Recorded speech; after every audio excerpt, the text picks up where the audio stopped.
les yeux vers ton Père. Lève les yeux vers le roi des rois. Lève les yeux. Et crois véritablement que rien n'était possible à lui. Béni sois-tu mon Dieu. Béni sois-tu, ô éternel Dieu Tout-Puissant.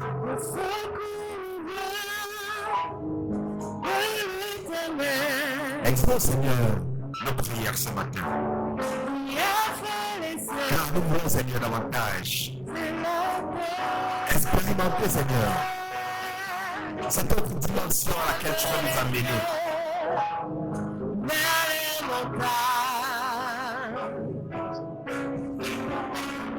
Béni sois-tu mon Dieu Tout-Puissant. Oh Seigneur Dieu Tout-Puissant. C'est que vers toi que je me retourne quand tout va mal. C'est que vers toi que je me retourne quand je n'ai plus rien. C'est vers toi que je me retourne quand je n'ai plus personne. Car je sais que tu es là. Et je sais que tu seras toujours là pour moi.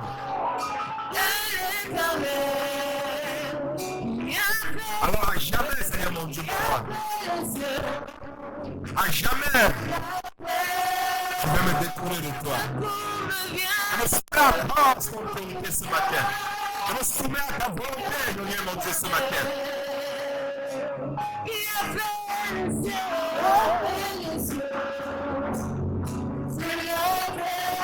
Sois élevé.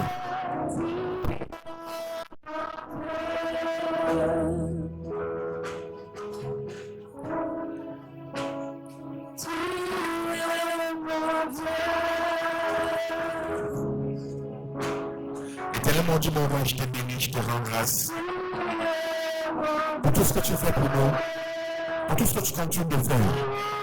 Seigneur, je te remets ces moments, je te remets les dirigeants, je te remets, Seigneur, ton serviteur, que tu vas utiliser encore davantage, afin de pouvoir davantage nous bénir. Seigneur, que par ton serviteur, tu parles et que quelqu'un entend, Seigneur, soit guéri. Et que quelqu'un encore, Seigneur, et que quelqu'un monte en dimension, Seigneur, par ta parole. Prends le contrôle, Seigneur, de tout ce qui va être fait ce matin. Nous savons que tu es celui-là qui a créé le ciel et la terre. Et que tout t'appartient. Alors nous te remettons, Seigneur. Nous nous remettons entièrement à toi ce matin. Afin que toi seul, Seigneur, tu nous diriges. Afin que toi seul, tu prennes véritablement le contrôle.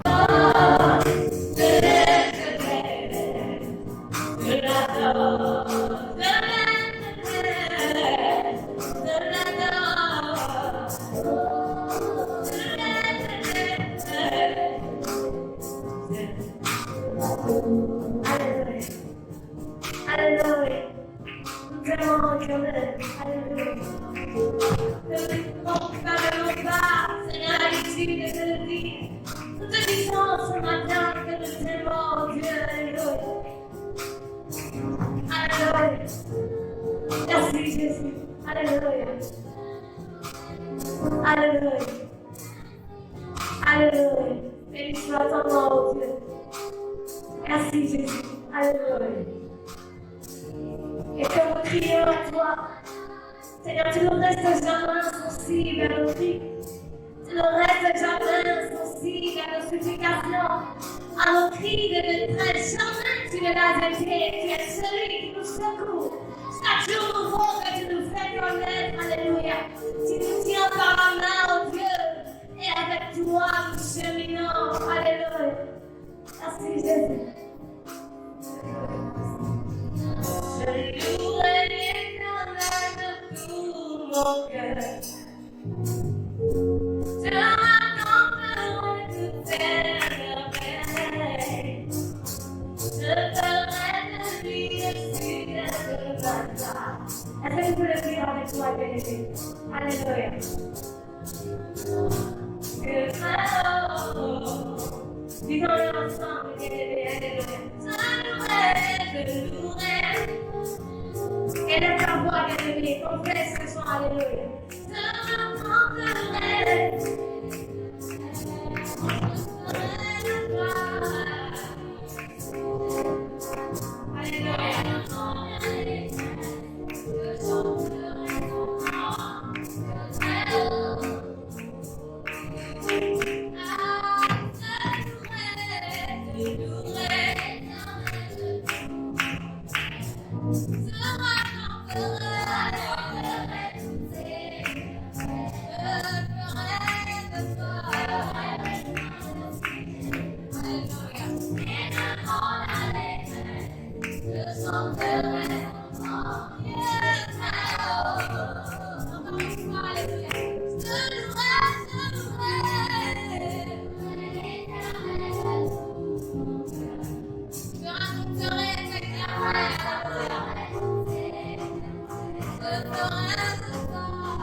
Ce peuple ici présent, Seigneur, est venu cet moment recevoir quelque chose de ta part. Alors que tu t'es choisi, Seigneur Père, Seigneur, ton instrument que je suis, alors que je ne suis qu'une moindre au milieu, Seigneur Père, des autres, je prie, mon Dieu, de m'éclipser, de m'effacer même si possible, et de laisser parler ta voix au travers de moi. Que tes anges, Seigneur, qui se sont déjà mobilisés, Seigneur, en ces lieux, Seigneur, pour préserver la parole, Seigneur, qui sera retenue dans les cœurs, Seigneur, fasse le travail. Je bénis ta plénitude au milieu de nous. Je bénis l'atmosphère, Seigneur, qui est en train de s'étendre au milieu de nous. Je bénis ce message, je bénis la louange, je bénis l'adoration. Et je bénis même, Seigneur, les moments de prière qui se sont faits. Seigneur, reçois favorablement nos prières qui seront, Seigneur, entendues en ces lieux. C'est dans le merveilleux nom de Jésus que nous t'avons prié. Et nous disons tous, est-ce que tu peux acclamer le roi des rois? Est-ce que tu peux célébrer le roi des rois? Lui qui vit pour l'éternité, à jamais il est, lui qui est né, lui qui a donné la vie et qui est vrai, lui qui reviendra à nouveau, cherchez ses élus, acclame-le, il mérite cette acclamation. Alléluia. 4 à 27.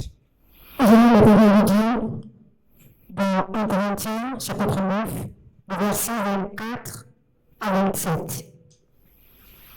Ne savez-vous pas que ceux qui courent dans le stade courent tous, mais qu'un seul remporte le prix? Courez de manière à le remporter. Tous ceux qui combattent s'imposent toute espèce d'abstinence, et ils le font pour obtenir une couronne corruptible. Mais nous, faisons-le pour une couronne incorruptible. Alléluia. Au verset 26, moi donc, je cours, non pas comme à l'aventure. Je frappe, non pas comme bâtonneur. Mais je traite durement mon corps et je le tiens assujetti. De peur d'être moi-même rejeté après avoir péché aux autres. Amen. Quelqu'un d'autre peut lire 2 Timothée 2, 5, rapidement. Ça va dans le même sens. 2 Timothée, 2, 5. Verset 5, tout court. chapitre 2, verset 5. Au verset 5. Et l'athlète n'est pas couronné s'il n'a combattu suivant les règles.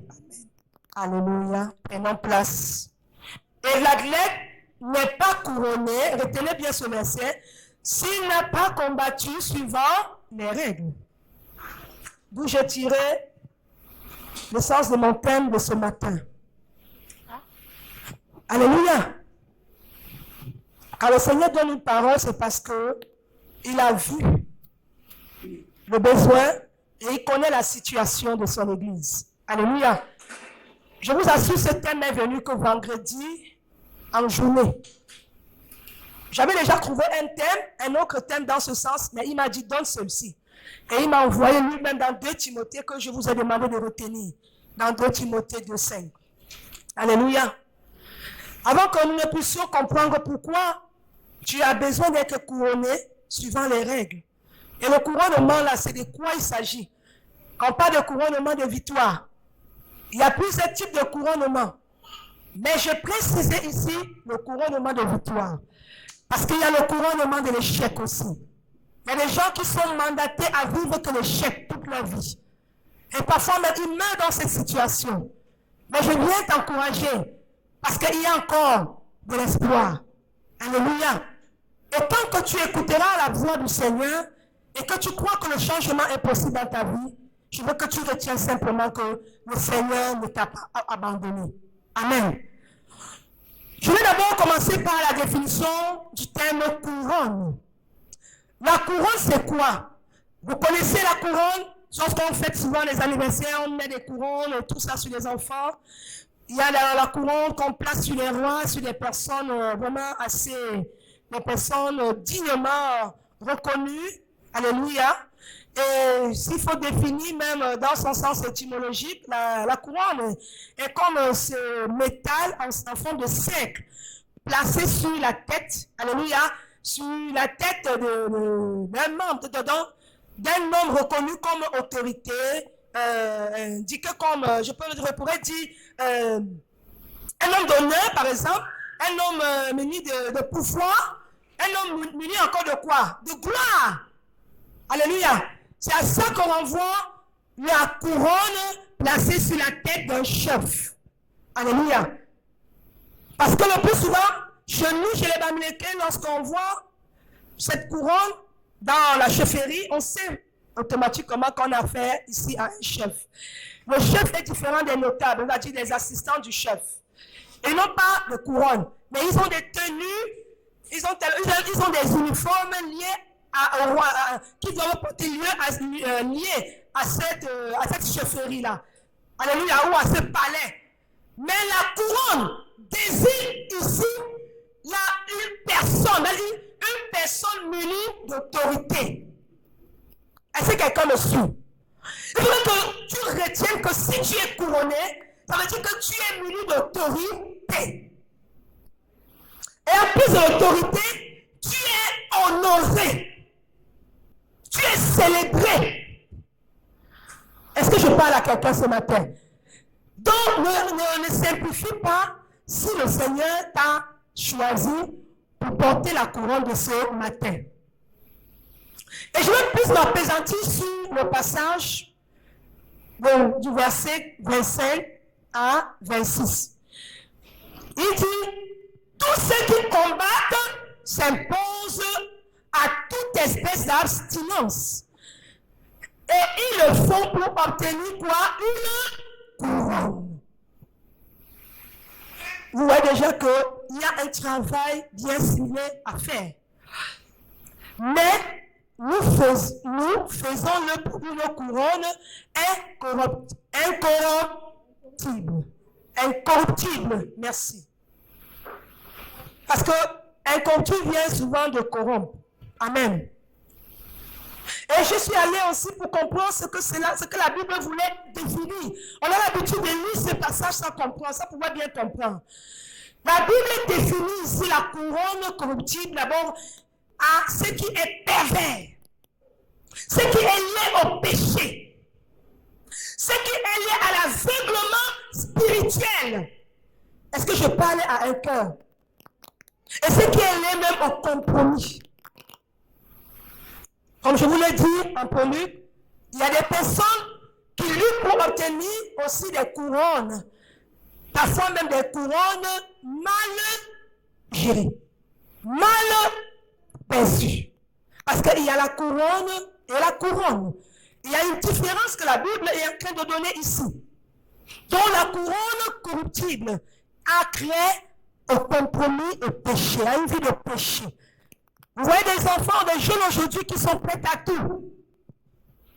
Pour entrer dans la franc-maçonnerie, dans des confréries, ils sont prêts à tuer leur père, leur mère, leurs enfants, liquider toutes ces personnes pour quelques billets d'argent. Et après-demain, vous les voyez dans les VX, vous les enviez. Mais vous ne savez pas à quel prix ils ont eu ce courant dont ils sont célébrés au moyen du sang. Ils l'ont eu au moyen du sang, à le compromis que le monde leur offre. Alléluia. Tandis que il a parlé ici de la couronne quoi? Incorruptible. Ça veut dire quoi? C'est là où on va plus s'appesantir ce matin. Pardonnez-moi, je vais aller doucement pour que quelqu'un retienne quelque chose. Alléluia. La couronne incorruptible renvoie simplement à une vie de récompense consacrée à Dieu. Quelqu'un a décidé de laisser certaines choses pour se consacrer à Dieu totalement jusqu'à la fin de ses jours. Est-ce que je parle à une âme ce matin? Cela aussi a créé à une vie de sanctification. Quand quelqu'un choisit de mener une vie propre à Dieu, alors cette personne est dans le cadre de la couronne incorruptible. Est-ce que quelqu'un me suit? Le contraire d'incorruptible, c'est corrompu. Mais lorsque tu ne te laisseras pas corrompre, ça veut dire que tu sais ce que tu veux. Il y a un travail à faire. Alléluia. Donc, pour atteindre ce but et pour remporter cette couronne incorruptible, je vais te dire qu'il y a des règles ou bien des étapes à respecter. On n'obtient pas une couronne sans la mériter. Vous connaissez, à l'époque, quand moi je courais, quand je faisais la course de résistance, même si je ne sortais pas premier ou troisième, bon, même les remerciements étaient déjà beaucoup, on nous donnait des gadgets, des kits. Mais les 3 premiers qui atteignaient la ligne d'arrivée, il y avait ceux qui avaient on donne souvent quoi? Ceux qui connaissent de l'or, la médaille d'or, la médaille de bronze et la médaille de quoi? D'argent. Vous voyez que l'or est d'abord en primo. Ensuite quoi? Le deuxième méritera quoi? Bronze. L'argent. Ok, merci, l'argent. Amen. Après l'argent, c'est bronze. Vous allez voir que ces différents métals ont du prix, ont leur valeur particulière. Alléluia. L'or est différent de l'argent. L'or n'a pas la même valeur que l'argent. Ça veut dire que l'or est au-dessus de l'argent. C'est-à-dire, il est plus élevé que l'argent. Alléluia. Et après vient le bronze. Le bronze vient maintenant après l'argent. C'est-à-dire que l'argent aussi a une très grande valeur par rapport au bronze. Mais cela veut dire que si on a dit qu'on veut 3 premiers, ça veut dire qu'ils sont quand même arrivés, ils ont quand même atteint je pourrais dire, le niveau de ce qu'on recherchait dans le nombre des coureurs. Moi, je n'étais jamais arrivé à la première, je ne peux pas vous mentir. Mais je faisais tout pour être parmi au moins c'est les 15 premiers. On était nombreux à l'époque. Je courais beaucoup, j'aimais beaucoup la course. Ça veut dire simplement que tu dois mériter ta couronne. Et pour la mériter, j'ai relevé ici 4 règles de combat fondamentales pour remporter la couronne incorruptible. J'ai bien précisé. N'allez pas m'amener dans la couronne corruptible. Non. Je vous donne la différence je vous donne la définition pour que vous sachiez faire la différence entre les 2 couronnes. Alléluia. Parce que lorsque Paul dit, ne savez-vous pas que ceux qui courent dans le stade courent tous. Tous. C'est-à-dire on est nombreux dans l'église. On cherche un but. C'est quoi le but? Qu'est-ce que nous sommes venus rechercher ici à l'église? Manger, boire, dormir. C'est quoi? Quelqu'un peut me rappeler? L'évangile il peut nous rappeler quel est le but pour lequel on est ici à l'église? Remporter le prix de la vocation céleste. Très bien. Et qui est quoi? En un mot qui commence à S. Le salut. Merci. Est-ce qu'on est ensemble? Maman, les-tu me suit bien? On est ensemble? Je peux continuer? Gloire à Dieu. Il dit ici, ceux qui courent dans le stade courent tous, mais qu'un seul remporte le prix, point d'interrogation. Mais qu'un seul remporte le prix. Courez de manière à le remporter. C'est-à-dire, il exhorte l'Église à courir, à ne pas rester sur place, à ne pas rester dans le contentement. Beaucoup se disent, j'ai donné ma vie au Seigneur, ça me va. J'attends seulement le jour. Même si tu as fait le travail, un bon travail d'un chrétien, tu t'es préparé à la rencontre du Maître, a dit mener une vie de sanctification propre en toi-même et tout, oui. Mais il y a un travail. Tu ne sais pas. Comment tu vas t'honorer? A-t-il qu'en plus d'être sauvé, il y a la rencontre.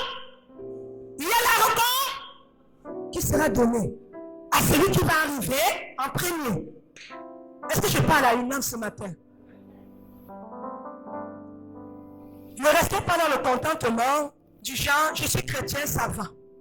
Mais tu dois continuer à faire mieux que ce que tu fais déjà pour le Seigneur. Alléluia! Alors, comment faire pour remporter cette couronne de victoire? J'ai relevé ici 4 règles. Qui est la première règle de combat? Nous allons lire Deutéronome 28:1. Pourquoi l'informaticien n'affiche pas? Au mieux, je ne sais pas. Je ne sais pas. Dieu merci que j'ai toujours mes notes.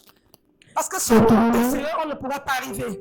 Allons-y, Deutéronome 28, verset 1. Si tu obéis à la voix de l'Éternel, ton Dieu, en observant et en mettant en pratique tous ces commandements que je te prescris aujourd'hui, l'Éternel, ton Dieu, te donnera la supériorité sur toutes les nations de la terre. Amen. J'ai relevé sur cette première règle de combat l'obéissance. Tu veux atteindre le but en premier? Sois obéissant à Dieu. Est-ce que quelqu'un me suit? Comme première règle, j'ai relevé ici l'obéissance, parce que l'obéissance à Dieu te donnera la supériorité sur toutes choses qui se trouvent dans la nation, qui se trouvent même sur terre. Ce n'est pas seulement pour l'Église, mais dans la nation même tout entière. Deutéronome, il a dit à son serviteur dans le livre de Deutéronome 28, et c'est un livre que j'apprécie, que j'aime lire. J'aime lire ce livre-là. J'aime lire ce chapitre-là. Parce qu'il y a tellement de très bonnes choses que le Seigneur promet à celui-là qui nous obéit. Il va plus loin au verset 8, dit quoi? Verset 2. 8. Au Au verset verset 8. L'Éternel ordonnera à la bénédiction d'être avec toi dans tes greniers et dans toutes tes entreprises. Alléluia. Il te bénira dans le pays que l'Éternel ton Dieu te donne. Amen. Est-ce que quelqu'un me suit? Dieu dit quoi? Il va même jusqu'à ordonner à la bénédiction de Dieu. Oh, tu n'as pas compris. Quand Dieu dit lui-même de sa propre bouche qu'il va ordonner à la bénédiction de te poursuivre. Vous connaissez l'histoire de Joseph? Malgré que ses frères ne l'aimaient pas, malgré l'injustice des hommes, mais parce que la bénédiction de Dieu reposait en lui. Et pourquoi? Parce qu'il était simplement obéissant. Est-ce que quelqu'un me suit? Je vais encourager quelqu'un à dire, sois obéissant. Tu ne travailles pas, tu n'es pas encore marié, tu n'as pas peut-être encore d'enfant, tu n'as pas ce que tu recherches. Mais je vais t'encourager que tant que tu resteras obéissant aux prescriptions que Dieu t'a données, c'est ça qui va te démarquer demain. C'est ça qui va t'aider, c'est ça qui va te sauver demain. Quel que soit ce que les hommes vont dire, tu es rien, tu es ceci, mais reste simplement focus à la parole de Dieu. Est-ce que je parle à une âme ce matin? Parce que tous ceux qui veulent triompher de victoire, ils doivent d'abord connaître Dieu de manière profonde. Tu dois connaître Dieu dans la profondeur, avec une relation intime avec lui. Si tu n'as pas cette intimité sincère avec ton Dieu, en fait, tu es comme injecté, quoi. Tu es comme supprimé aux yeux de Dieu. Et il ne faudrait pas que nous soyons disqualifiés. Il a dit, tu auras fait tout. Tu as été fidèle à l'église, tout. Tu as été fidèle au chant, à l'accueil, à l'évangélisation, à l'intercession. Mais après, Dieu va te rejeter. Pourquoi? Parce qu'il t'a manqué une chose? Non. Reste demain fidèle. Reste demain obéissant. L'obéissance n'a jamais tué quelqu'un. Regardez même dans vos quotidiens même. Quand un enfant obéissant envers ses parents, il hérite des bonnes choses. Le parent est content de cet enfant. Même si l'enfant n'excelle pas dans certaines situations, dans certains domaines de sa vie, mais le simple fait que l'enfant est obéissant, il hérite des bonnes choses. Il est joyeux, il est béni. C'est pourquoi je vais t'encourager à rester fidèle et obéissant à Dieu. Alléluia. C'est là où ton succès, ta victoire, que Dieu a réservé, est totalement cachée. Amen. Il dit quoi d'autre? Aide-moi avec la lecture, maman. Verset 8. Oui. L'Éternel ordonnera à la bénédiction d'être avec toi dans tes greniers et dans toutes tes entreprises. Non, va au verset 13. Il y a quelque chose d'important là-bas. Au verset 13. L'Éternel fera de toi la tête et non la queue. Est-ce que quelqu'un comprend ça? Yes. Qu'est-ce qu'il dit? Il fera de moi la tête et non la queue. Je veux que quelqu'un retienne ceci. J'ai oublié seulement d'apporter l'objet que je voulais vous démontrer. Quand le Seigneur dit, il fera de toi la tête. Alléluia. C'est comme, vous voyez la chair. Moi, je suis là devant. Je suis en quelque sorte devant vous comme la tête. Je suis honoré devant vous. Est-ce que quelqu'un me suit? Alléluia. C'est-à-dire quand quelqu'un a décidé d'obéir à Dieu, il y a des choses qui sont rattachées à son obéissance. Le respect. Il ne manquera de rien. Peut-être aujourd'hui tu loues, mais demain tu ne vas plus louer. Est-ce que quelqu'un me suit? Peut-être aujourd'hui tu demandes encore, tu dépends encore de quelqu'un. Mais demain tu ne vas plus dépendre de cette personne. Est-ce que tu me suis? Parce que le Seigneur, il t'a qualifié pour être la tête. Il t'a qualifié pour être là et non là. Hey! À moins que tu veux demeurer là, que moi je dis non. Au nom de Jésus. C'est quoi ça? Cet homme veut tellement remporter. Mais j'ai dit non. ça n'est assez comme ça là. Aujourd'hui tu es là, demain tu n'es pas là, demain tu tombes, après tu te lèves. Non, j'ai dit Satan, tu ne gagneras pas toujours. Tu as fait de nous la tête. On ne va pas être la queue comme toi. Alléluia. Sois la tête. Sois la tête dans tes entreprises. Sois la tête dans tes études. Sois la tête dans ta famille. Sois la tête même dans ton église au nom de Jésus. Que lorsque on a besoin d'un exemple, un modèle, sur un point, c'est toi qu'on va appeler. Ce n'est pas pour que tu t'enorgueillis, ce n'est pas de l'orgueil. C'est parce que le Seigneur a fait de toi ainsi. Et ça ne peut pas changer, personne ne peut changer cela. C'est pour toi. Alléluia.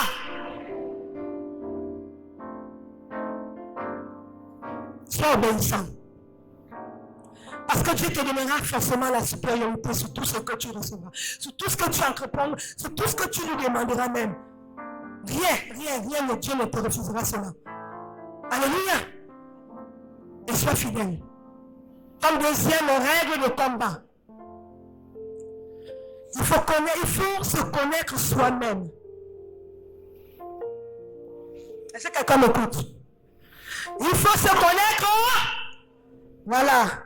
Et je l'ai encore tiré dans le verset 25. On revient dans 1 Corinthiens 9, maman. Parce que tu as besoin de connaître les faiblesses, tes faiblesses, autant pour moi, et tes limites. Il a dit, ah oui, verset 25, tous ceux qui combattent s'imposent toute espèce d'abstinence. stop. Il dit quoi? Tous ceux qui combattent s'imposent toute espèce d'abstinence. Alléluia. C'est-à-dire que tu as un travail que tu dois effectuer en toi-même. Ce n'est pas au pasteur de faire ce travail. Ce n'est pas, je ne sais pas, au président ou au bishop ou anti-bishop. Même si tu appelles tous les régions des pasteurs du Gabon de faire le travail pour toi, tant que tu n'as pas encore compris. Alléluia. Pour combattre, il faut que tu te connaisses d'abord.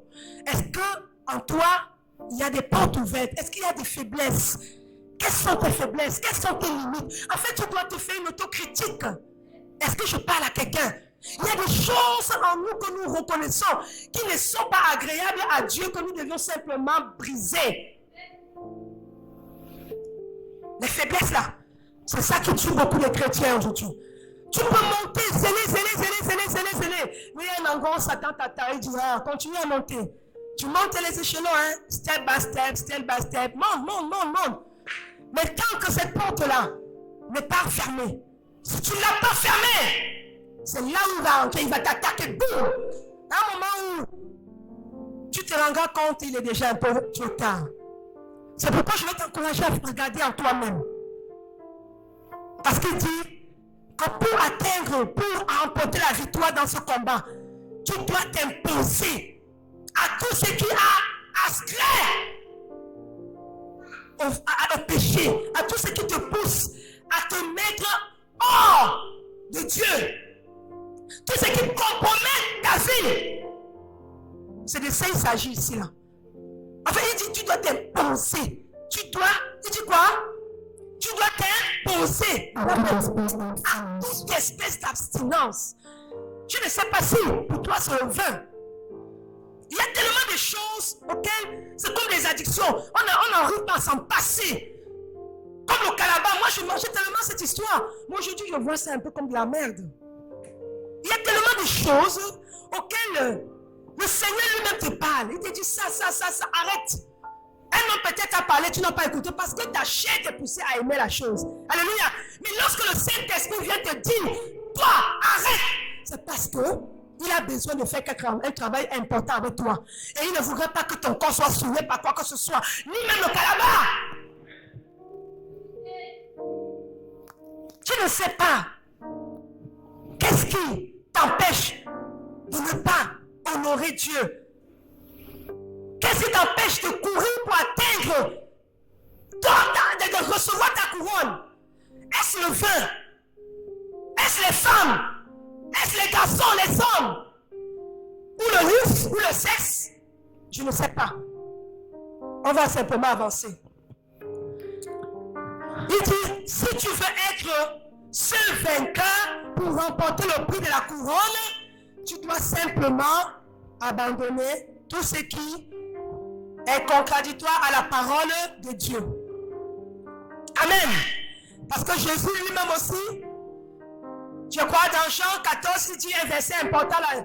Je crois que c'est le verset 30. Dis-nous un peu ça, maman. Jean 14, 30. Jésus lui-même ne devait rien à Satan. Jean 14, verset 30. Oui. Je ne parlerai plus guère avec vous, Oui. car le prince du monde vient. Il n'a rien en moi, mais afin que le monde sache que j'aime le Père et que j'agis selon l'ordre que le Père m'a donné, levez-vous, partons d'ici. Le verset 30. Jean 14, verset 30. Jean 14, verset 30. Oui. Je ne parlerai plus guère avec vous, Oui. car le prince du monde vient. Il n'a rien en moi. Stop. C'est la partie là qui m'intéresse. Le prince du monde vient. C'est qui le prince du monde? C'est qui? Nous avons un ennemi commun quand nous devons combattre. Et que nous combattons tous les jours. C'est qui? Ce n'est pas ton père, hein? Ce n'est pas ta mère. Ce n'est même pas ton voisin. Satan peut s'incarner pour que cette personne te combatte. Mais celui que tu dois viser là, c'est qui? C'est le diable. C'est lui que Jésus appelle le prince de ce monde. Parce qu'il dit quoi à la fin? Il n'a rien en moi. Il n'a rien en lui.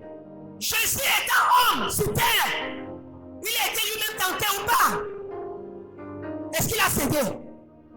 Est-ce que la Bible nous dit quelque part?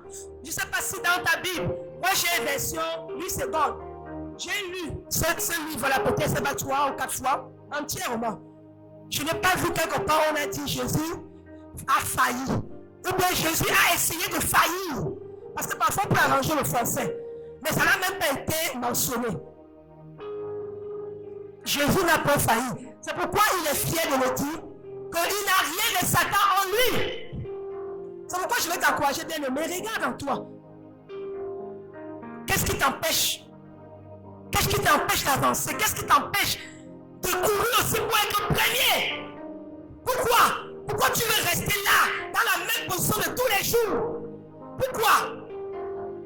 Pourtant, il y a un prix à gagner. Et ce prix-là, ce n'est pas écrit quelque part que le prix-là a déjà été noté pour Maman Claire.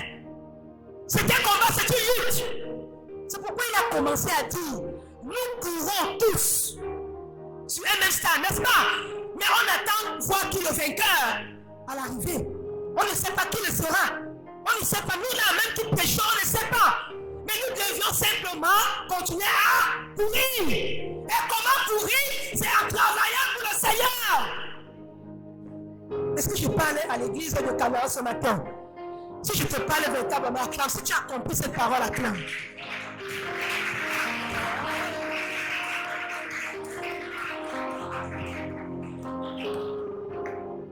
Ne laisse plus la situation perdurer dans ta vie ainsi. On a souvent tendance à regarder que c'est l'affaire de Maman Pouska, peut-être parce qu'elle est responsable de l'accueil.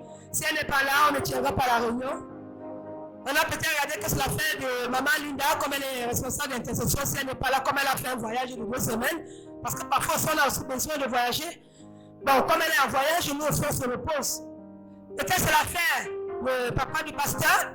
Comme il n'est pas là, ok, on va danser. Comme on dit, quand le chat n'est pas là, les souris dansent. Peut-être c'est l'affaire de telle personne, tel responsable. Et toi, les membres, tu te dis, bon, le responsable n'est pas là, on fait comme on veut, c'est la cour du roi Péton. Mais je vais te dire, ne regarde pas comme ça. Dans ce siècle présent, ne regardons plus les choses ainsi. Regardons d'abord à nous-mêmes. Examinons-nous. Est-ce qu'on sera propre à la venue de Christ? Parce qu'il nous a fait la promesse. Il ne saura tarder son arrivée. Alléluia. Et ceux qui auront combattu le bon combat hériteront quoi? La vocation céleste. Mais ne soyons pas de ceux-là dont Matthieu 7:21 dit que quand tu viendras, alléluia, et que tu dis mon père, il va te dire, il va te repousser en disant que quittez loin de moi vous qui commettez l'iniquité. Ne soyons pas de ces personnes-là. Des personnes disqualifiées. Non. On ne peut pas faire tout ça. J'ai donné carrément toute ma vie entière au Seigneur. Donc il n'y a rien qui puisse m'empêcher de continuer le combat jusqu'à ma vieillesse. Rien. J'ai donné ma jeunesse au Seigneur jusqu'à maintenant. Donc je vis dedans. Ça en fait pour moi maintenant mon quotidien, ma vie. Et tout ce que je dois faire, c'est d'arranger certaines choses qui ne sont pas propres pour le salut. Est-ce que vous comprenez cela? C'est ce que le Seigneur nous demande de faire ce matin. C'est très important. Parce que le temps ne nous attend pas. Viendra un temps, vous avez vu, le Seigneur nous a enlevé une de nos soeurs au milieu de nous. Elle est partie dormir, elle ne s'est plus réveillée. Ça peut être ton cas demain. Mais que diras-tu au Seigneur? Quel compte tu donneras? Soyons prêts. Alléluia. Je veux t'encourager à être prêt. Que les chantres soient prêts. Que l'intercession soit prête. Que l'évangélisation soit prête. Alléluia. Parce que c'est là où le Seigneur va récompenser à chacun selon les mérites. Alléluia. J'étais au deuxième point, il faut se connaître soi-même. Maintenant, la troisième règle de combat, tu dois connaître ton ennemi. Et il y a des gens qui vont souvent, vous voyez souvent les boxeurs là sur le ring là. Quand déjà, j'ai souvent suivi les documentaires, excusez-moi, je suis parfois, on présente un adversaire à l'avance. Parfois c'est le manager, le coach, il dit voilà l'adversaire que tu vas affronter demain. On donne le palmarès, il est comme ça, il est ceci. Et parfois, ça l'envoie regarder quelques images. C'est la même chose le football ou pas. Bon, on regarde comment l'adversaire joue, comment il essaie de donner les coups, comment on peut esquiver si jamais c'est... Est-ce que vous suivez ça? Donc, il se prépare. Il se prépare pas. Voilà, parce que lui, il veut remporter quoi? Il veut remporter la victoire, n'est-ce pas? Voilà. Et pour remporter la victoire, ça n'amuse pas. Donc, cette personne-là, le plus souvent, reste des jours de nuit à regarder même à la virgule près les failles, comment atteindre son adversaire. Alléluia. On lui a dit son adversaire est costaud géant. Vous connaissez l'histoire de David. C'est vrai que David a été aidé par Jésus, par le Seigneur, autant pour moi. Mais pour ça, c'était toujours, il fallait se préparer. Il faut se préparer pour connaître son ennemi. Après, quand il arrive sur le ring, voilà, il connaît maintenant comment il va donner le coup, le premier coup. Là où il sait qu'en donnant le premier coup, donc c'est un KO. On va dire premier round. Oh! Deuxième round, encore un coup. Je ne sais pas si c'est au troisième ou quatrième, après on dit, on arrête le on dit bon, il est lui le gagnant. Alléluia! Parce qu'il a fait renverser son adversaire à 2 reprises au sol. Toi aussi, tu peux le faire. Connais ton ennemi.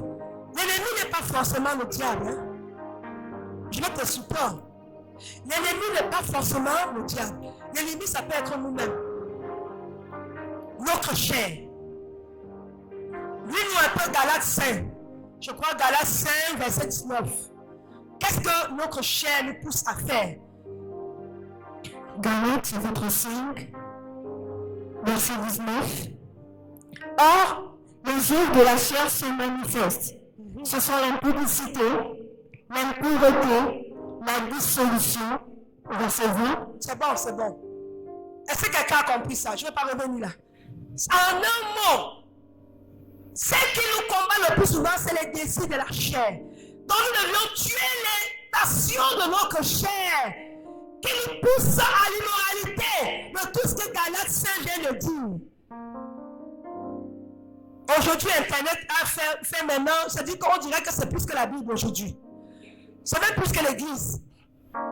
Combien de fois tu lis ta Bible? Si je pose la question et qu'on est honnête devant Dieu, peut-être c'est 2 doigts. Peut-être c'est 2 mains qui vont se lever. Et ce n'est pas faux.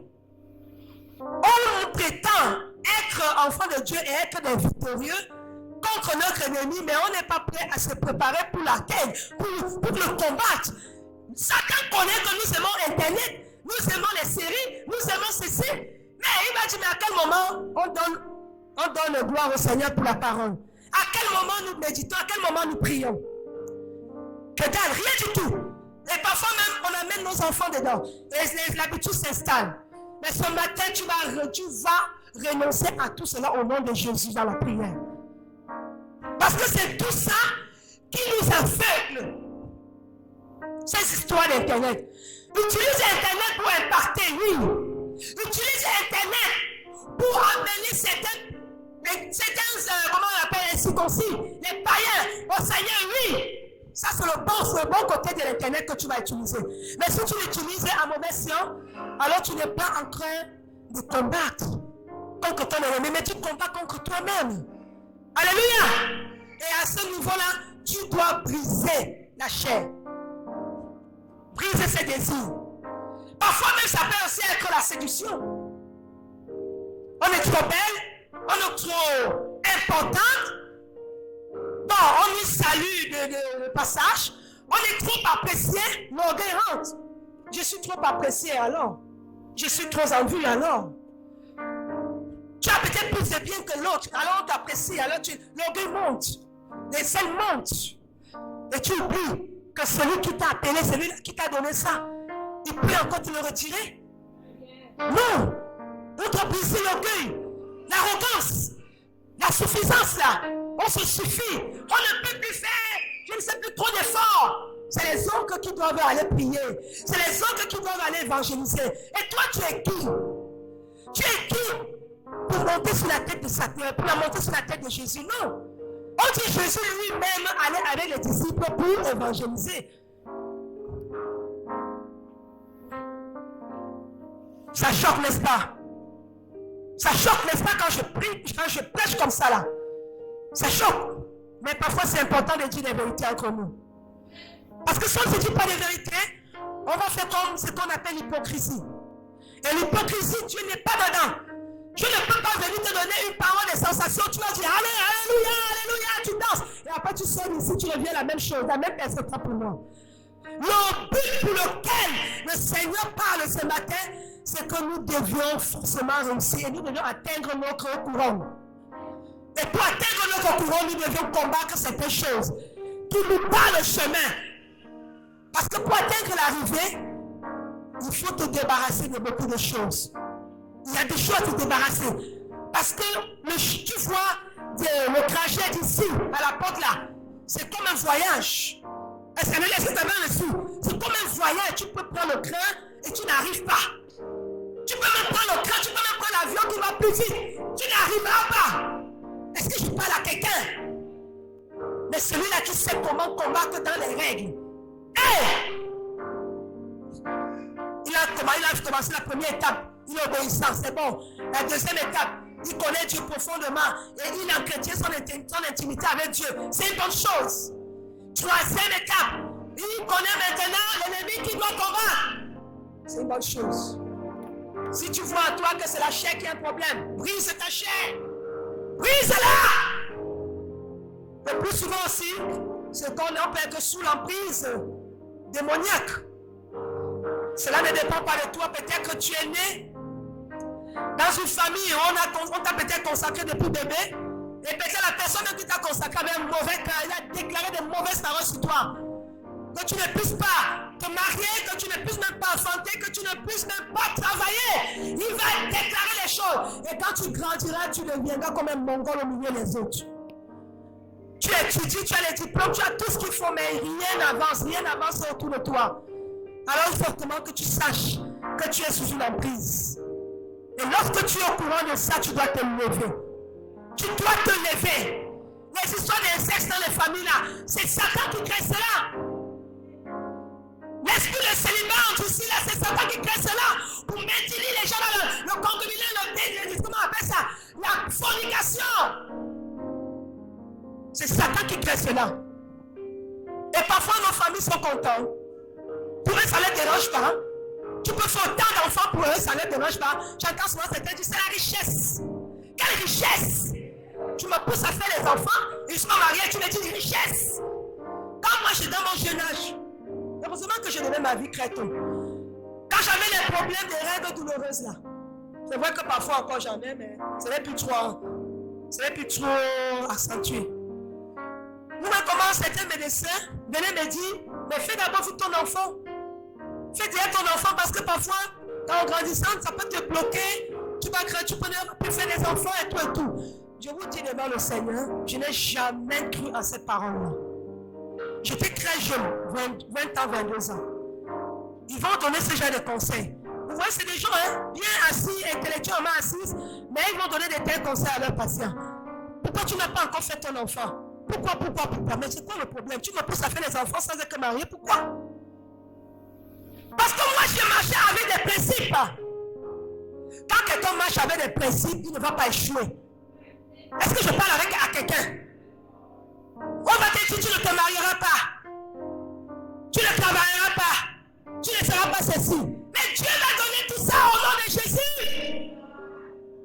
Pourquoi? Parce que quand tu sais le Dieu à qui tu crois, à qui tu as mis ta foi, il n'échouera pas. Il n'échouera pas. Et toi non plus, tu n'échoueras pas. Il faut connaître ton ennemi. Si c'est la chair, brise les désirs de la chair. Brise-la. Brise. Si tu es sous comment on appelle, sous une emprise, tu connais les éléments des choses que les familles vivent aujourd'hui. Les décès prématurés. Qu'est-ce que je dirais? Les enfants là-bas ne se marient pas. Parfois, même certains ne travaillent pas. C'est qu'il y a une emprise là-bas. Si Dieu te révèle cela, tu dois te lever par rapport à ta famille ce matin. Alléluia. Alléluia. Il faut briser cela. Parce que Satan ne régnera pas toujours. On continue.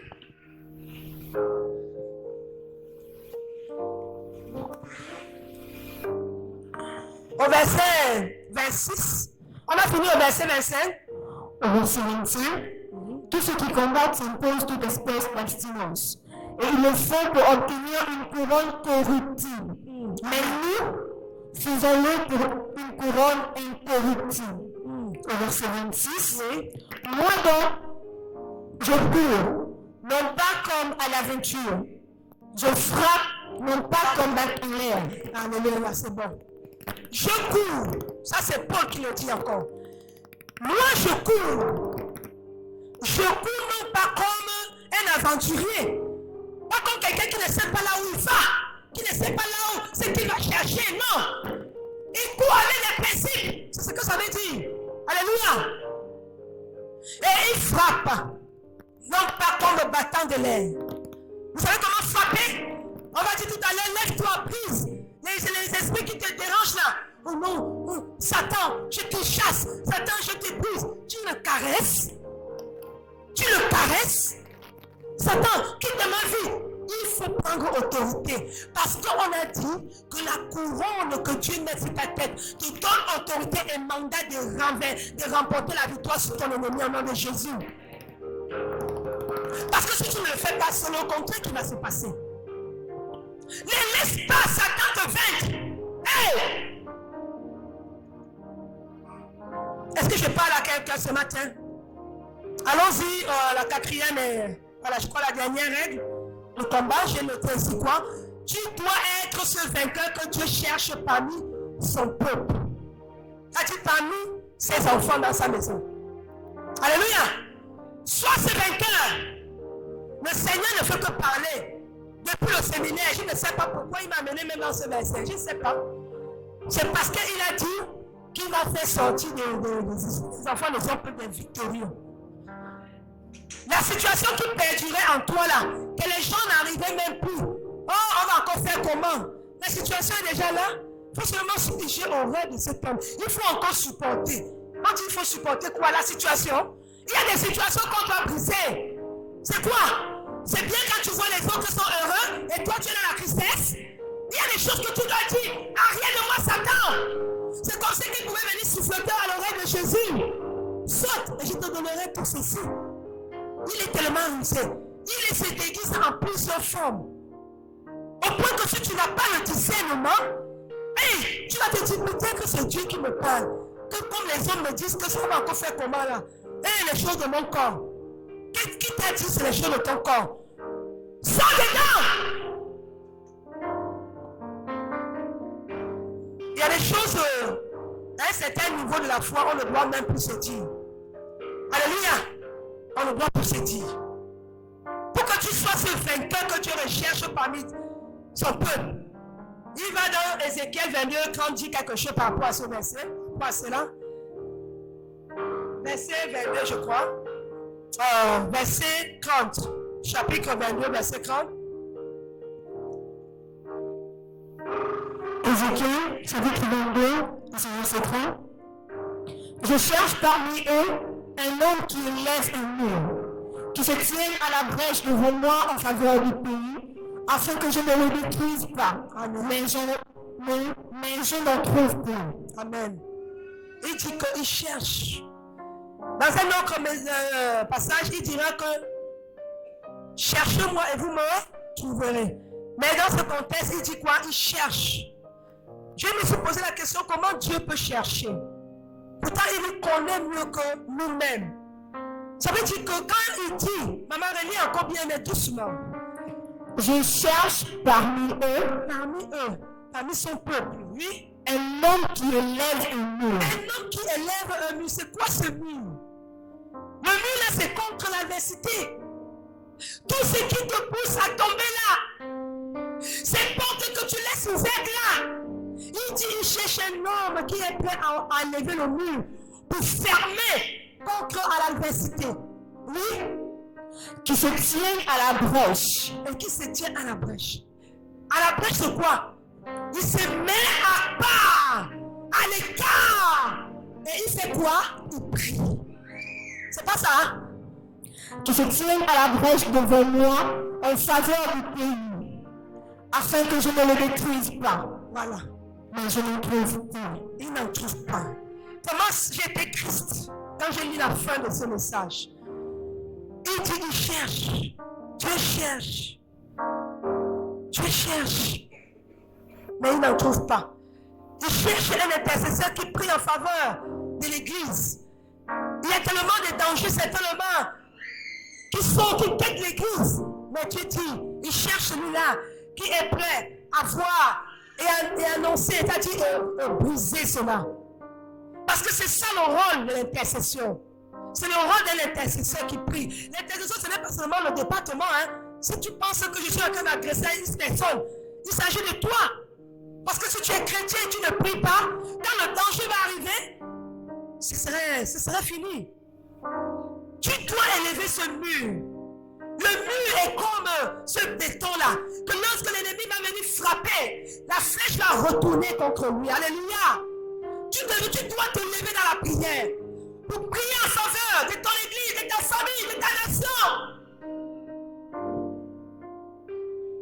Vous croyez que pour remporter ce qu'on a eu ici dans ce pays-là, c'était au prix de la prière, des pleurs, des cris de prière. Aujourd'hui, nous pouvons tous bénéficier de cette grâce parce que certains ont compris qu'il fallait se lever. Si tu ne te lèves pas, ta situation restera ainsi. Et ton couronnement n'aura pas son effet. Parce que tu n'as pas couru selon les règles. Parce que tu n'as pas su combattre l'ennemi qui venait à toi pour voler tes bénédictions. Parce que tu as laissé tellement de portes trop ouvertes pour qu'il vienne te combattre et te vaincre. Mais ce matin, tu vas te lever.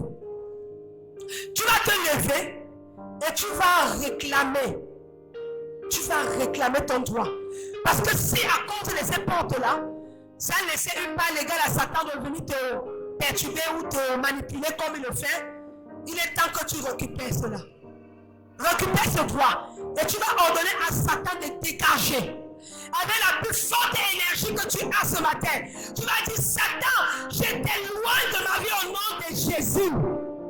Parce que mon couronnement, je ne suis pas venu ici pour le perdre. Je suis couronné ce matin. Je suis couronné ce matin. Et parce que la victoire et la vie que l'Éternel m'a réservée m'attend. Tu vas te lever. C'est un peu de trop. On vit comme si on devient comme des religieux. On ne sait pas où on va, ou on ne sait pas ce qu'on demande. Tu pries, peut-être tu ne vois pas la chose, tu te décourages, tu retournes à la maison, tu abandonnes ton église. Tu abandonnes tout, tu te relâches. La foi en temps mort, au point mort en temps pour moi. Mais ce matin, je suis là pour que tu réveilles cela. Alléluia. Alléluia. Nous allons, avec les chants, entamer ce chant. Nous allons dans le camp de l'ennemi arraché, ce que Satan nous a volé. Alléluia. Tu vas dire, Satan, ce que tu m'as volé, je récupère. Je récupère. Je récupère. Alléluia.